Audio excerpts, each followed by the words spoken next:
Goedemorgen gemeente. Hartelijk welkom in deze dienst. Ook zij die met ons verbonden zijn via de livestream. De bloemen gaan als groet van de gemeente naar Melle en Joke Brouwer. Levering, ze waren 50 jaar getrouwd.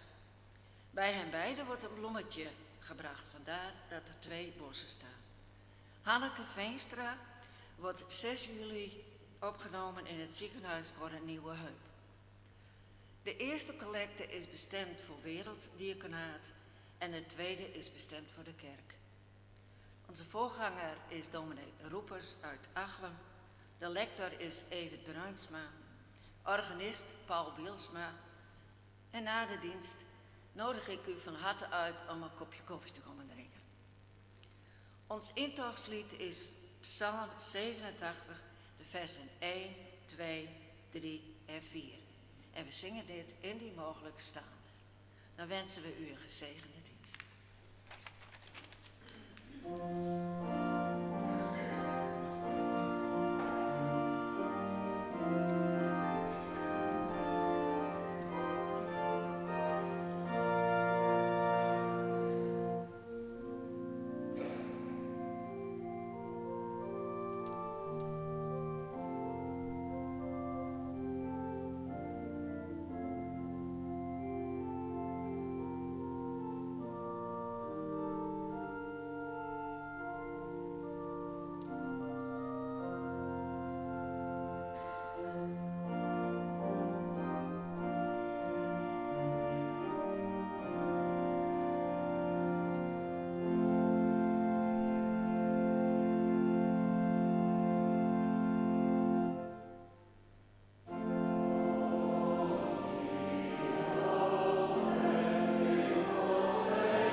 Laten we een ogenblik stil worden voor God onze Heer.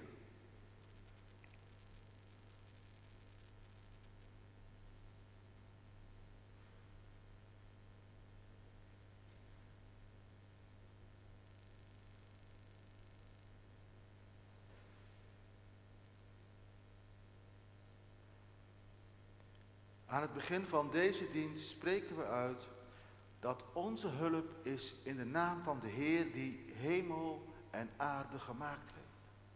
Die trouw houdt tot in eeuwigheid en niet laat varen het werk van zijn handen.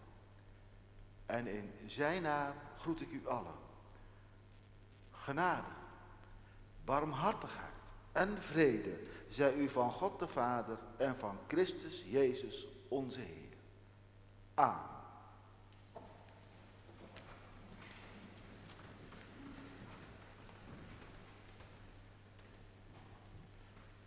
Laten we bidden.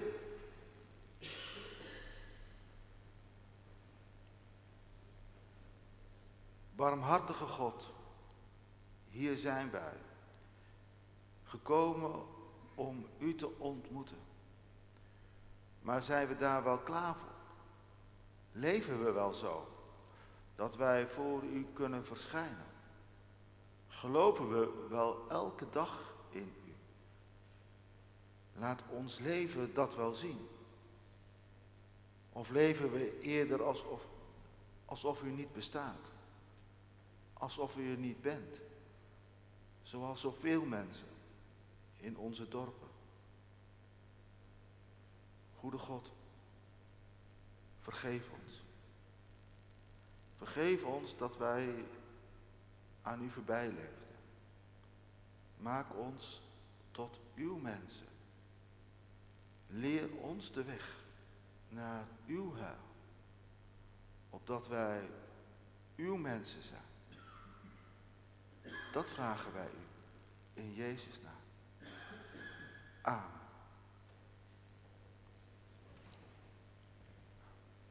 Dan gaan we nou de 10 geboden doen, maar we gaan dat op een speciale manier doen. Ik heb het wel eens in Achlem en Hitsum gedaan. We doen het met een respons. En die respons ziet er zo uit. Heb je die respons, Jan? Waar staat die? Dat is de respons. Ziet die? Als de organist speelt even voor. Speel maar even voor. Dan weet je hoe die gaat.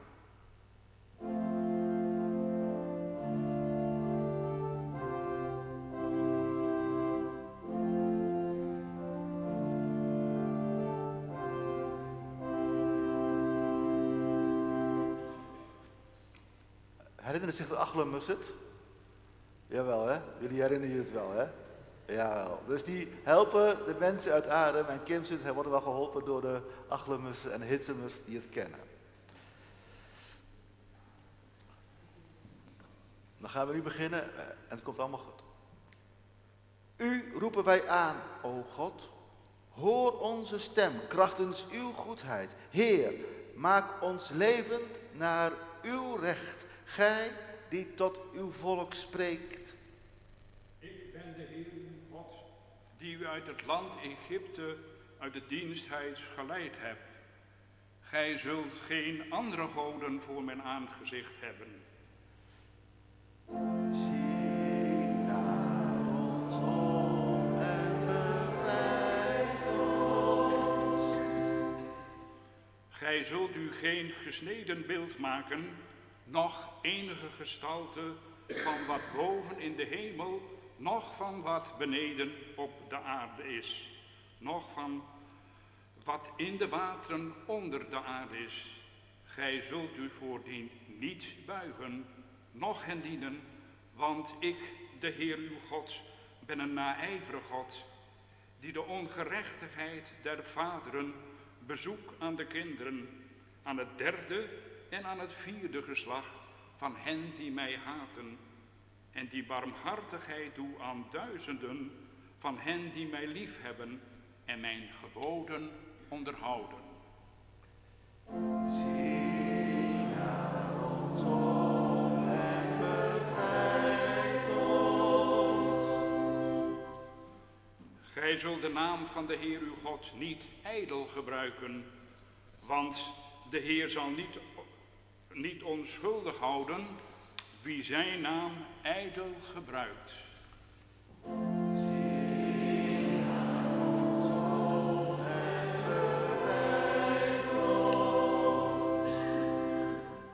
Gedenk de Sabbatdag, dat gij die heiligt.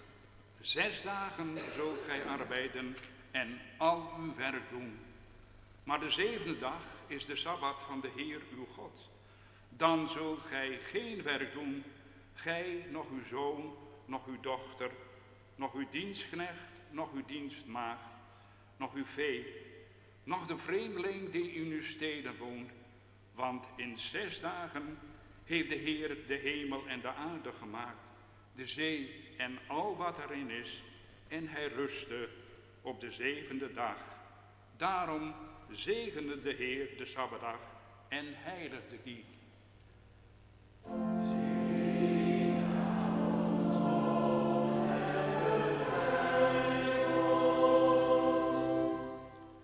Eer uw vader en uw moeder, opdat uw dagen verlengd worden in het land dat de Heer uw God u geven zal.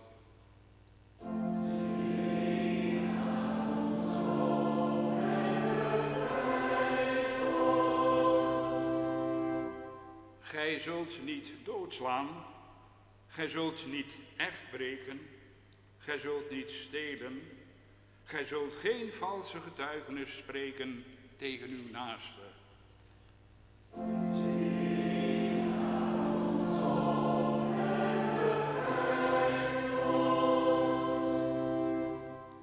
Gij zult niet begeren uw naasten huis, gij zult niet begeren uw naasten vrouw, noch zijn dienstknecht, noch zijn dienstmaagd, noch zijn rund, noch zijn ezel, noch iets dat van uw naaste is.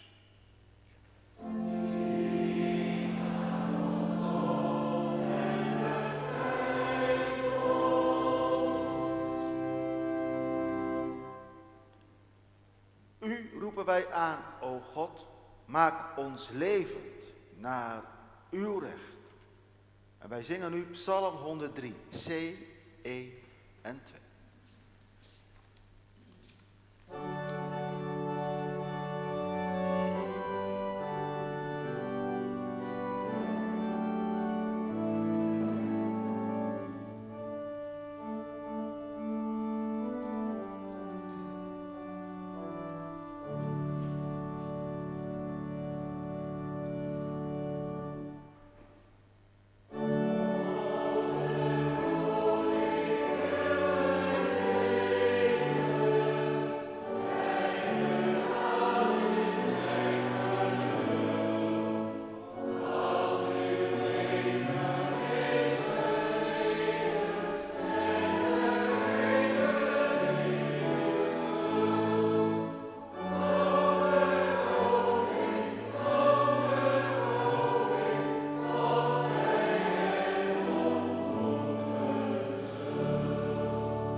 Laten we bidden.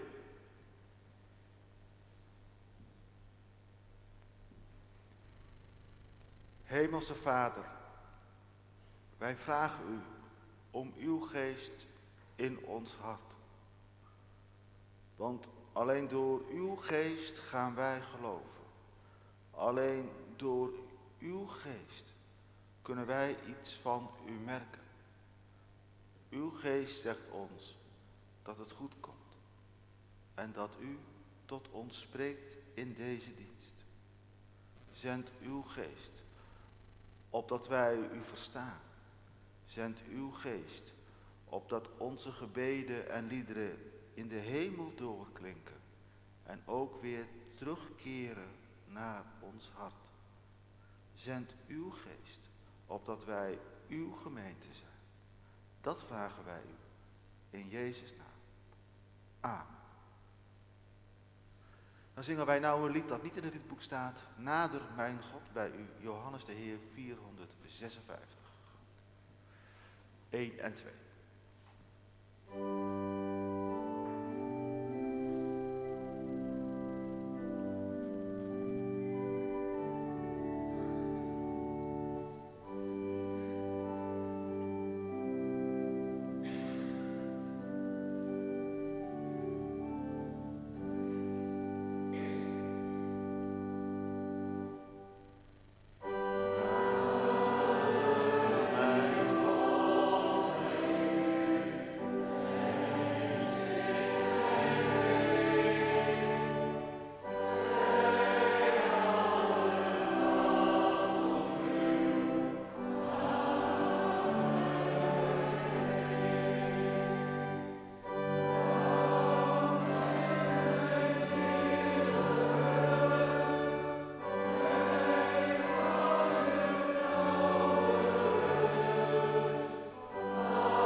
Hoor dan nu naar het woord van de Heer uit Romeinen 6, vers 3 tot en met 13. Weet u niet dat wij die gedoopt zijn in Christus Jezus, zijn gedoopt in zijn dood? Wie zijn door de doop in zijn dood naar hem begraven om, zoals Christus door de macht van de Vader uit de dood is opgewekt, een nieuw leven te leiden. Als wij delen in zijn dood, zullen wij ook delen in zijn opstanding. Immers, we weten dat onze oude bestaan met hem gekruisigd is, omdat er een einde moest komen aan ons zondige leven. We mochten niet langer slaven van de zonde zijn. Wie gestorven is rechtens vrij van zonde. Wanneer wij met Christus zijn gestorven, geloven we dat we ook met hem zullen leven. Omdat we weten dat Christus, nu hij is opgewekt uit de dood, niet meer sterft. De dood heeft geen macht over hem. Door zijn sterven is hij voor eens en altijd dood voor de zonde. En nu hij leeft, leeft hij voor God. Zo moet ook u zelf zien. Dood voor de zonde, maar in Christus Jezus levend voor God. Laat de zonde dus niet heersen over uw sterfelijk bestaan. Geef niet toe aan uw begeerten.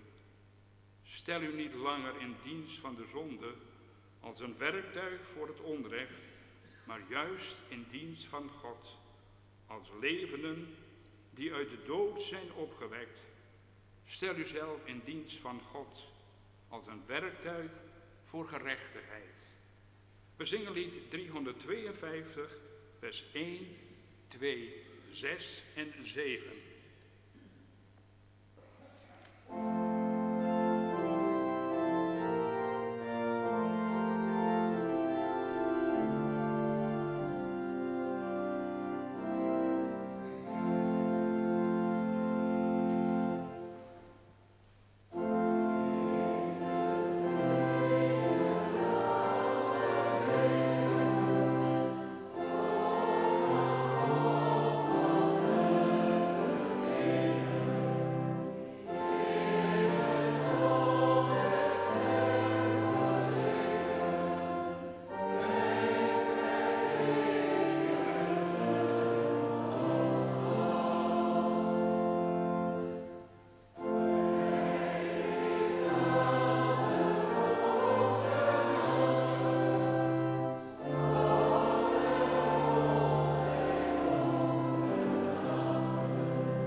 Na de verkondiging is er een korte stilte.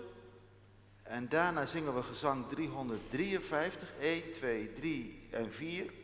En dat lied zal de organist even voorspelen, zodat we het kunnen leren.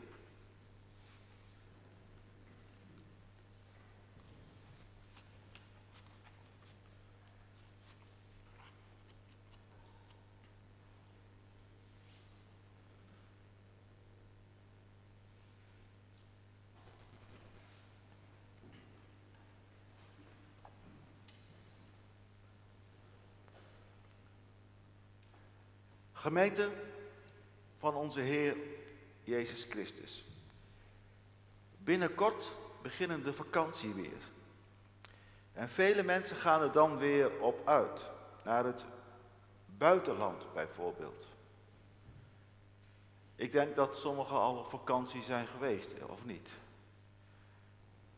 Ja. Als je naar een verder buitenland gaat, dan is het noodzakelijk om het volgende document bij je te hebben.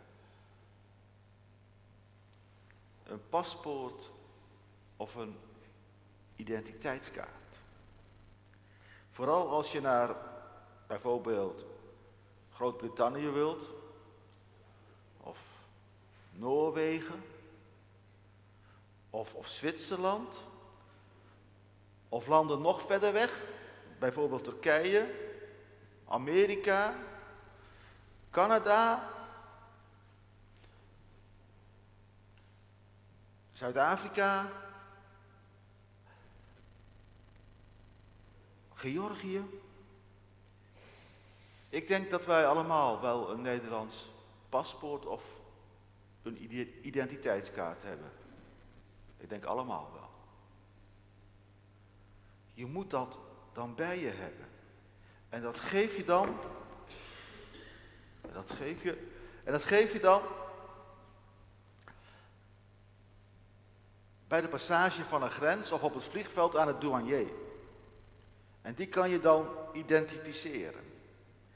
En dan weet hij of zij dat je burger bent van het Koninkrijk der Nederlanden en dat je toegang hebt tot het land dat je wilt bezoeken.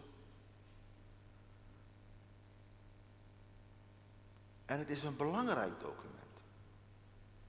We kunnen daarmee laten zien dat we burger zijn van het Koninkrijk der Nederlanden. En dat maakt ons tot iemand. Het geeft ons burgerrechten. Dus bijvoorbeeld toegang tot bepaalde landen. Maar ook, net zo belangrijk, dat je altijd terug mag naar Nederland.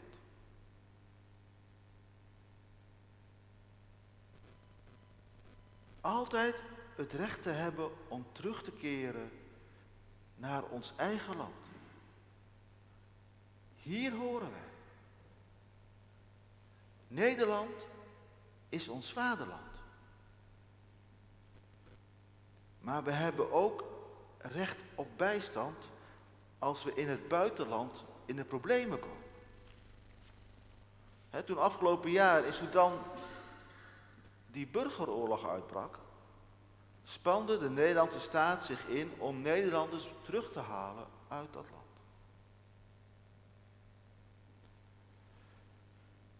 Dat kan niet wel weg, Jan. Ook de doop is een paspoort. Ook de doop. Een paspoort voor het Koninkrijk van God. Of het Koninkrijk van de hemel. Wij horen daar al bij. Klopt het dat iedereen die hier zit gedoopt is? Het is een beetje gewaagd, maar ik denk dat het klopt. Iedereen is gedoopt. Wij horen allemaal bij het land van God. Of het land van de hemel. En toch is het een ander paspoort. Want het andere land, dat is niet Nederland, of het Verenigd Koninkrijk. Het andere land, dat is het land van de zonde.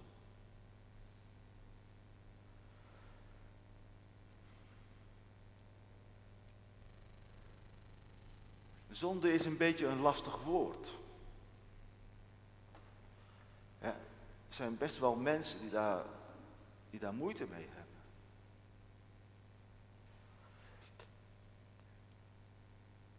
Voor mij staat zonde voor het onvolmaakte van deze wereld.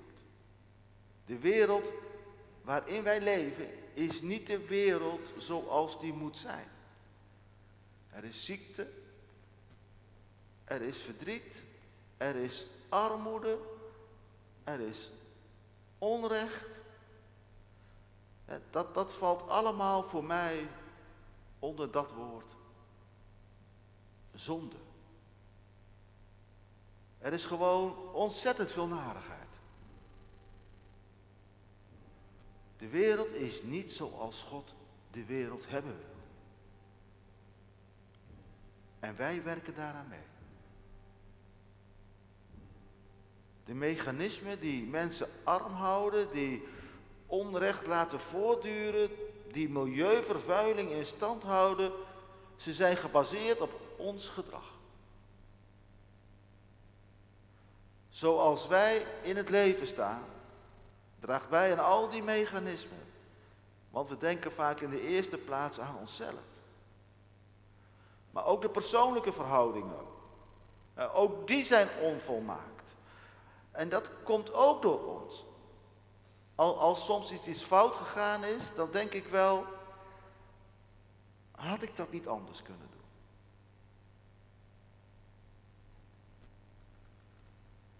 En weet u, dan denk ik heel vaak, ja, ik had dat anders kunnen aanpakken.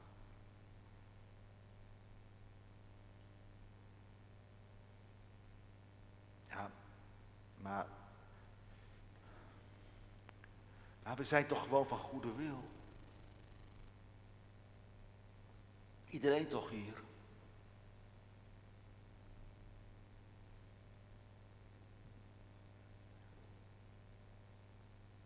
Maar van goede wil zijn, dat is niet voldoende. Want we schieten steeds weer tekort. Steeds weer maken we keuzes waarbij het niet om de toekomst draait, maar om onszelf. Er zijn genoeg ontwikkelingen in onze maatschappij die we jammer vinden, maar toch gebeuren omdat we collectief andere keuzes maken. We vinden het jammer dat er zo weinig winkels zijn in de dorpen, maar we doen toch massaal inkopen in de stad, omdat het goedkoper is. En dat is maar één voorbeeld. Ook op het gebied van milieu en armoede laten we ons vaak leiden door lagere prijzen. Terwijl we eigenlijk een betere wereld willen. Een beetje goede wil is niet voldoende. Als we ruzie hebben in de familie of met de buren. En het hoort allemaal bij het rijk van de zonde waar de dood regeert. Doordat we weten van onze sterfelijkheid.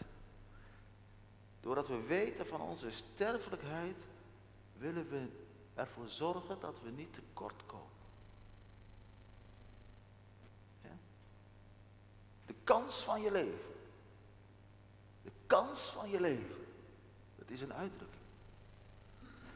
Die daarmee te maken heeft. Als je de kans van je leven mist. Als je die mist. Dan ben je een pechvogel. Want hij komt nooit meer terug. Het gaat eigenlijk over de dood. De kans van je leven gaat eigenlijk over de dood. Want we moeten genieten. Want straks kan het niet meer. Op allerlei manieren drukt de dood zich uit in ons leven. Zijn wij eigenlijk burgers van dat rijk van de zonde. En alleen de dood is de uitweg uit dat rijk. Want hoe zouden we anders kunnen weg kunnen komen uit dit onvolmaakte leven. Uit de gebrokenheid van ons bestaan. Maar het is juist de dood die ons gevangen houdt in de kluisters van dit leven. Omdat dat het grote zwarte gat is waarin alles verdwijnt en waar alles naar op weg is.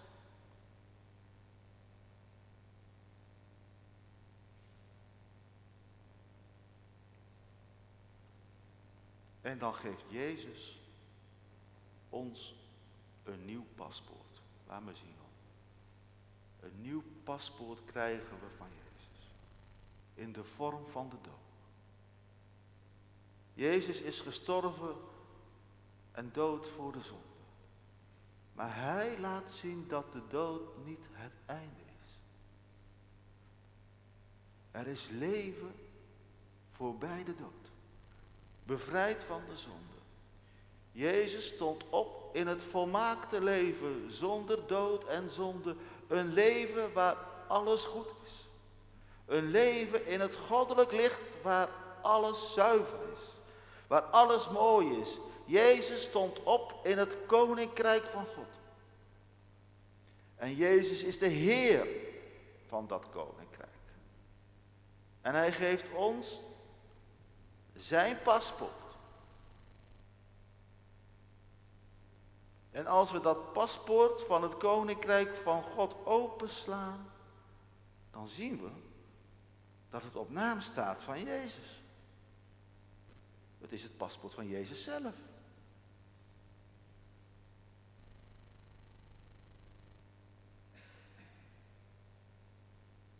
Maar wij staan er ook in vermeld. Als burgers van dat nieuwe land van belofte.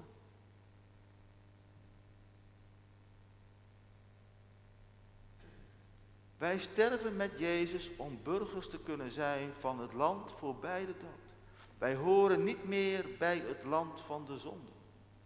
Wij horen bij het koninkrijk van Jezus. Wij hebben toegang tot het land. Wij kunnen erin. Maar we wonen nog wel in dit onvolmaakte land als burgers van een ander land, als vreemdelingen. En dat bestaan is niet gemakkelijk. Maar we hebben met ons paspoort recht op bijstand vanuit dat nieuwe land. Jezus helpt ons. De Geest steunt ons in dit leven. Als we zuchten onder dood en verdriet, als het ons bij de handen afbreekt, als onze idealen onbereikbaar blijken, als we zuchten, als ons werken te vergeefs blijft, als we teleurgesteld zijn in onszelf. Jezus verleent bijstand. Ons paspoort, de doop, geeft ons daar recht op, omdat we burgers zijn van dat land, van Jezus. Jezus helpt ons in het gebed, in ons zuchten. God weet het en hij laat ons niet los. Onze doop, ons paspoort verzekert ons dat.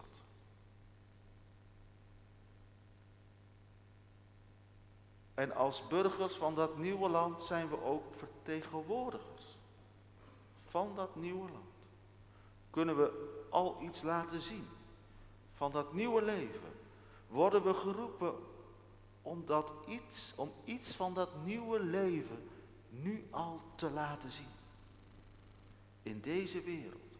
Om te laten zien dat de dood al minder vat heeft op ons.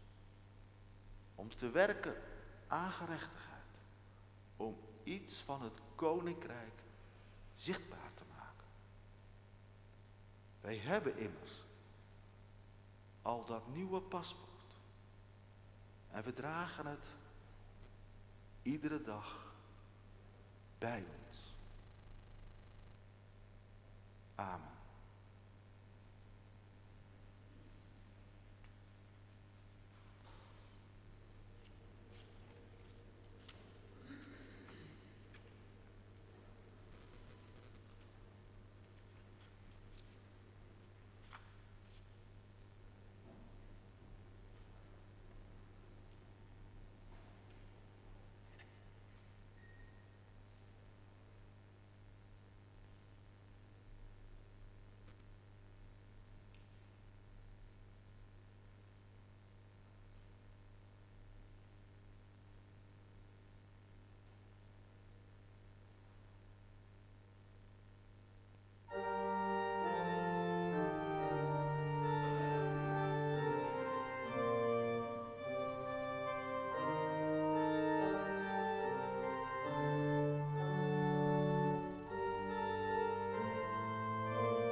even iets nemen.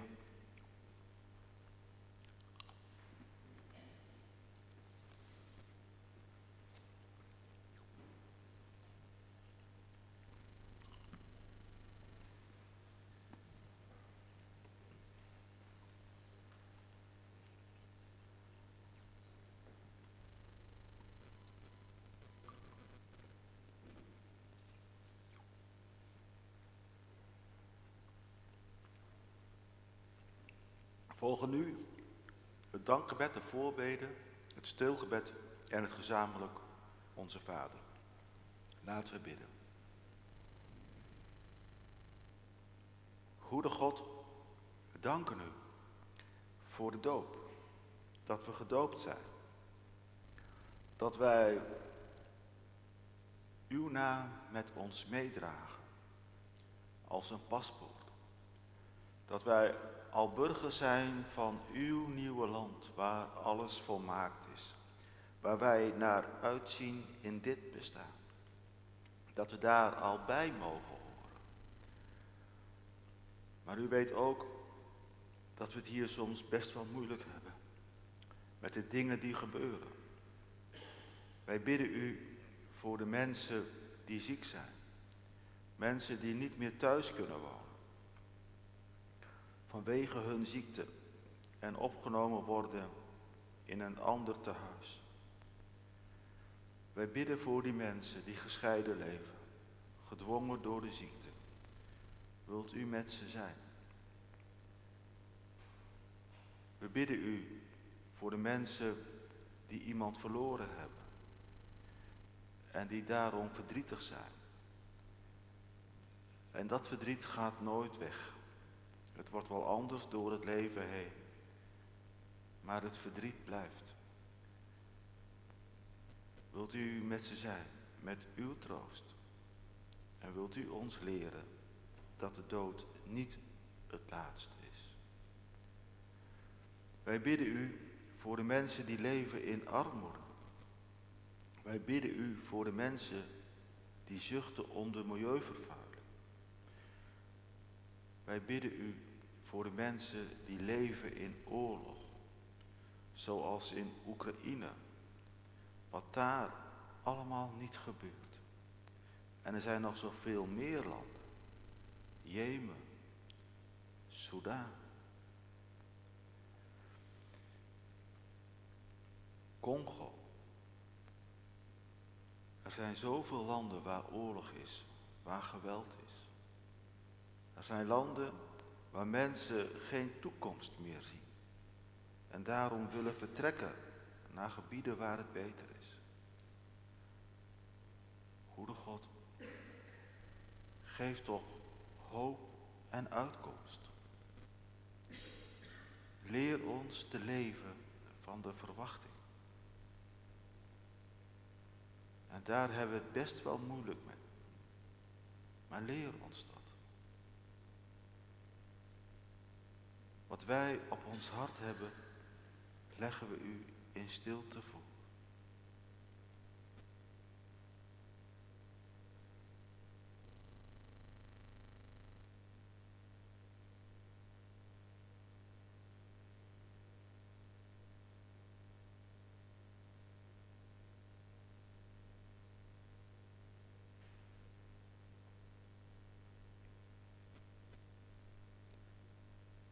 Goede God, al onze gebeden worden verhoord door u.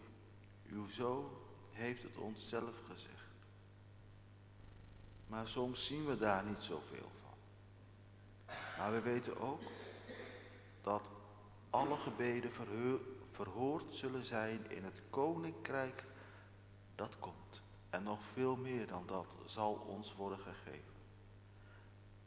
En uw Zoon leerde ons bidden daarvoor met de woorden: Onze Vader, die in de hemel bent, uw naam worden geheiligd, uw koninkrijk komen, uw wil geschieden, gelijk in de hemel als ook op de aarde.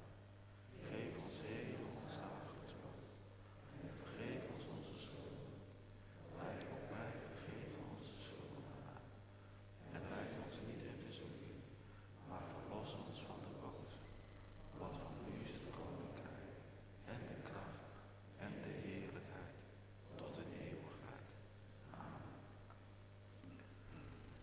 is er nu gelegenheid om uw gaven te geven. En daarna zingen we staande ons slotlied gezang 413 in het Fries.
Ga nu heen in vrede met de zegen van onze God.